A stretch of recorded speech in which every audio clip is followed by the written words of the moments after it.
Well, that's how it played out on Hangouts. We're now going over to the studio and we've been joined by Kive Kokori, a social commentator. He's there to tell us about what he thinks about the 4-day visit of President Buhari to the White House, President Barack Obama. What do you think about all of this? Everybody seems to be so excited about it.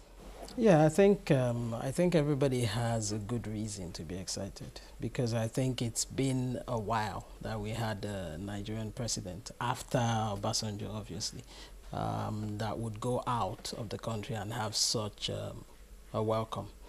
If you remember, the American president, Barack Obama, one of the first statements he made was to say that President Buhari has, that's quoting him now, has a reputation for integrity, and he has a clear agenda. That for me, is a massive statement because Americans are not known to be sycophants.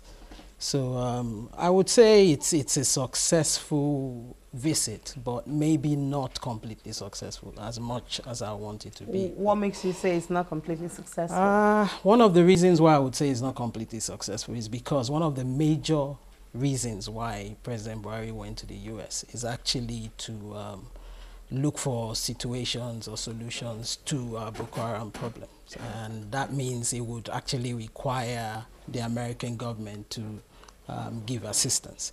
And if you remember, you have this Leahy amendment that actually stops the American government from giving assistance to any country that has been seen to violate human rights in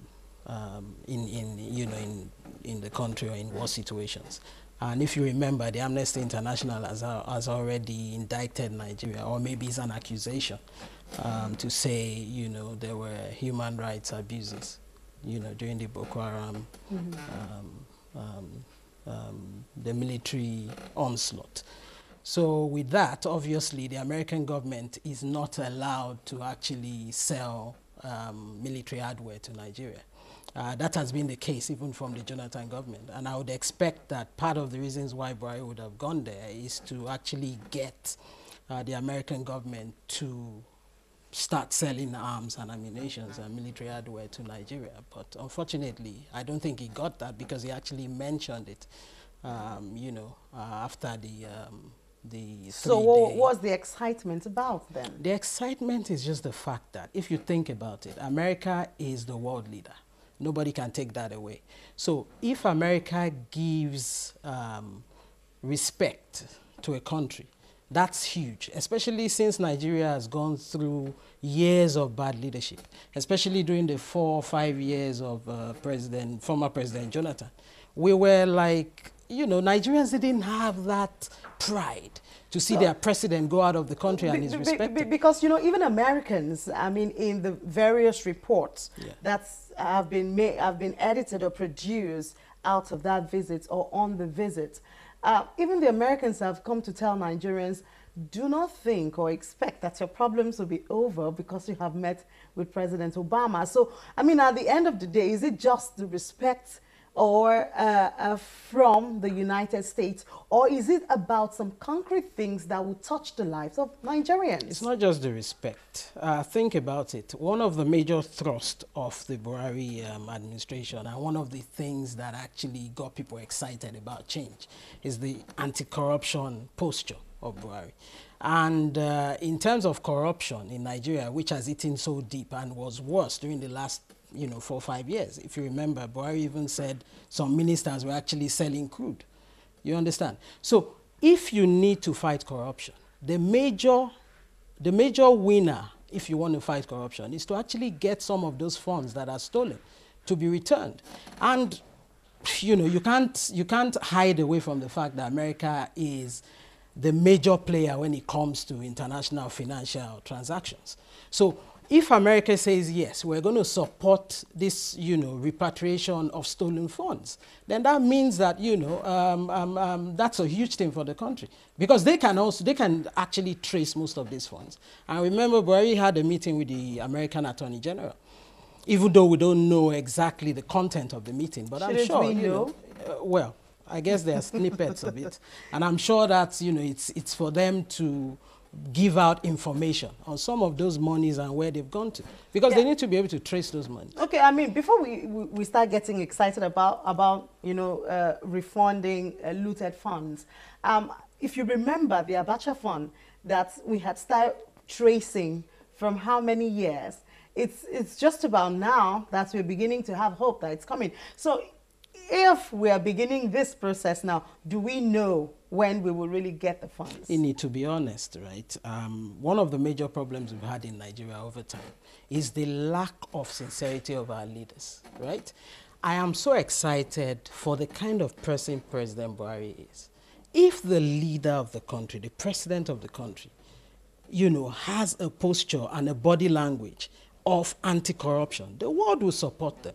The thing is, previous leaders, because they were corrupt themselves, so how do you expect them to think about, getting corrupt funds when obviously to touch them?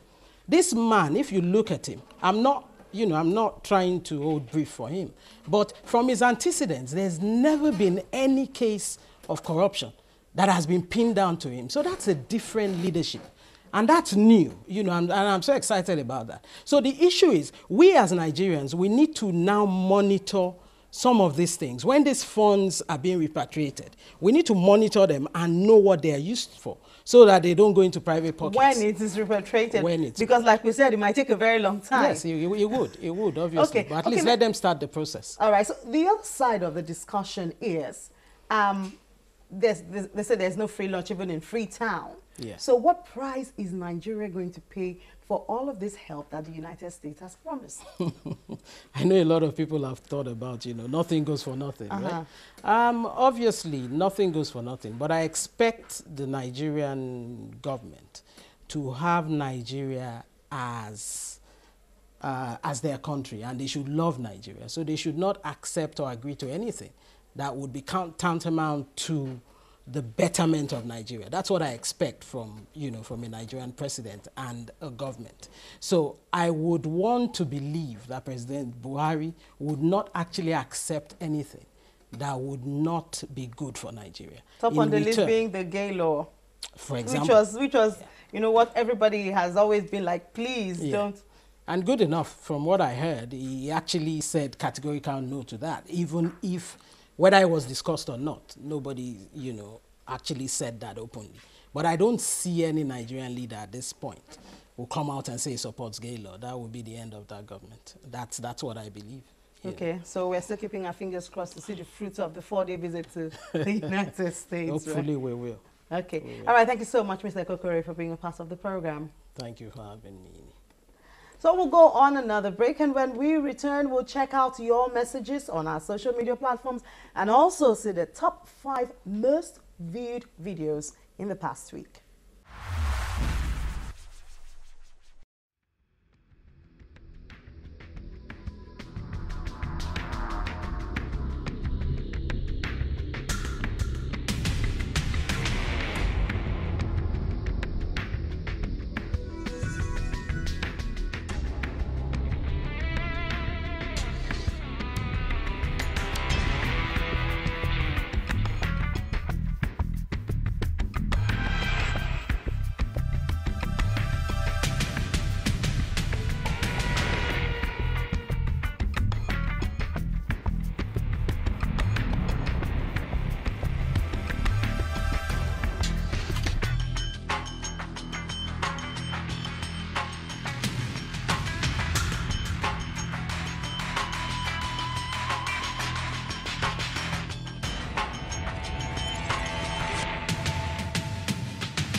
A video of President Buhari saying, "From Baba Buhari, I am now being called Baba Go Slow," at the United States Institute of Peace is the 5th most viewed video.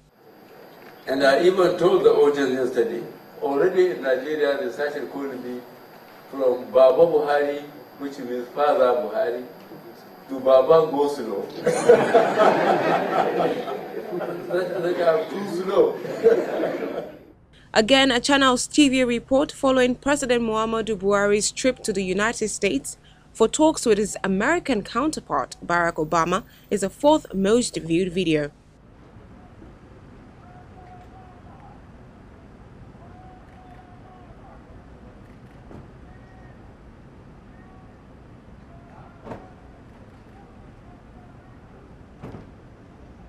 The wedding of Governor Adams Oshiomhole to Cape Verdean beauty Ayara is still gaining a lot of views, as it is the 3rd most viewed video.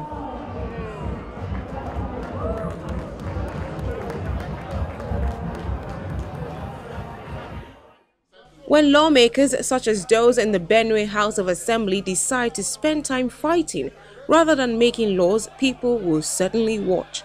This video made the number 2 spot on the chart.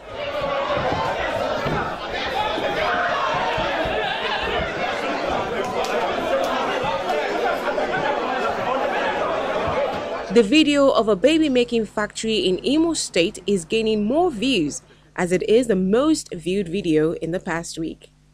I didn't know that the baby would be sold out.